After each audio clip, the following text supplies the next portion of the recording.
मैं आपसे सिर्फ यही अदबन गुजारिश करूंगा कि सुबह में जिस तरह का मूड था उसको बरकरार रखिए बस आप। अब उतना ही है मैडम।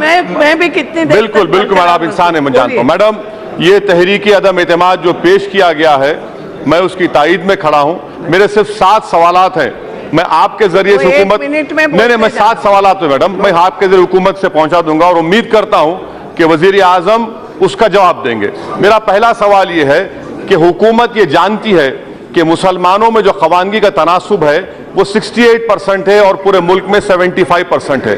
वजीर आजम ने कहा कि मुसलमान के हाथ में कुरान और कंप्यूटर देखना चाहता हूं, तो आखिर क्या वजह है कि पोस्ट मैट्रिक और प्री मैट्रिक स्कॉलरशिप के जो अलोकेशन है 2013 से 2018 तक वही अलोकेशन दिए जा रहे हैं? इसकी वजह क्या है? क्या आप उनको कंप्यूटर और कुरान देखना नहीं चाहते? तो मेरा दूसरा सवाल आपके जरिए से वजीर आजम से है मैडम कि 15 पॉइंट प्राइम मिनिस्टर्स प्रोग्राम है। मैं आपके जरिए से वजीर आजम से जानना चाहता हूं कि 4 साल में इस सरकार ने 15 पॉइंट प्रोग्राम का ये उसूल है, कानून है कि 3 महीने में एक मर्तबा कैबिनेट सेक्रेटरी मीटिंग लेगा। 4 साल में एक मीटिंग नहीं हुई मैडम। क्या ये आपकी मोहब्बत है अक़लियतों से? मैडम 15 पॉइंट प्रोग्राम का 10वां पॉइंट ये है कि ये सरकार पूरी कोशिश करेगी कि अक़लियतों को, जिसमें मुसलमान भी शामिल है, उनको central paramilitary forces, railways, public sector, banks में रोजगार मिले।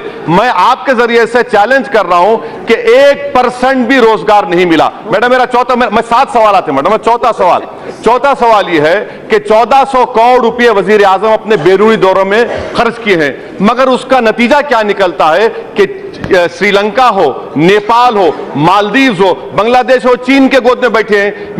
मेरा 5वां सवाल आपके जरिए हुकूमत से यह है कि दलितों से मोहब्बत के इतने बड़े बड़े दावे किए जा रहे हैं, मगर जिस जज ने SC ST एक्ट के खिलाफ जजमेंट दिया, आपकी सरकार ने उसको NGT का चेयरमैन बनाया और आप में इतनी हिम्मत नहीं है कि ऑर्डिनेंस जारी कर सके। मैडम मैं आपसे आखिरी सवाल आपके जरिए से हुकूमत से करना चाह रहा हूं कि फिक्स डिपॉजिट 6% है, इन्फ्लेशन 6% है, कौन सी माशी पॉलिसी है? कश्मीर की पॉलिसी क्या है?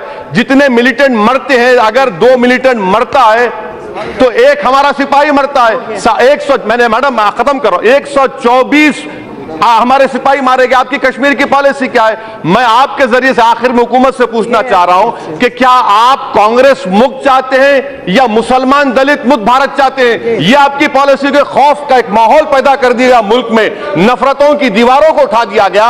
यह हुकूमत जबर, तशद्दुद और खौफ पैदा करी। और आखिर मैडम मैं शेर पर अपनी बात को खत्म कर रहा हूं, ताकि क्योंकि आप खत्म कर दो बोल रहे हैं, मेरा शेर यह है मैडम कि सुन लीजिए, शायद इनको ये बात मेरी समझ में आ जाए कि तुम कहो शाखों के फूल फलने लगे, तुम कहो शाखों पर फूल फलने लगे, तुम कहो चाक सीनों के सिलने लगे।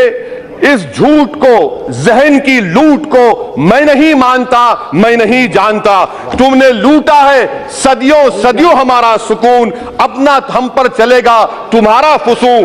चारागर दर्दमंदों के बनते हो क्यों? तुम नहीं चारागर, कोई माने मगर नहीं माने।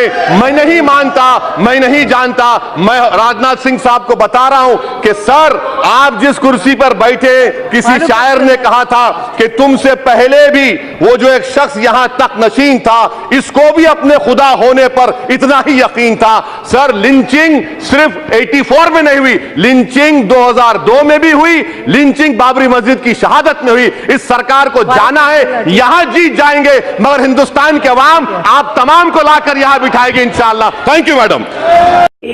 दिल्ली के लोग मोदी जी के प्रति यही भाव रख रहे हैं कि मोदी जी, दिल तो एक ही है, कितनी बार जीतोगे? और ये वास्तव में आज जिस बिल पे हम बहस कर रहे हैं, ये दिल्ली के लोगों का जो पीछे वर्षों से आशा लगी थी, एक बार फिर से उस पे दिल जीता है, क्योंकि इसकी भनक पहले लग गई थी जब कैबिनेट से पास हुआ था ये मुद्दा।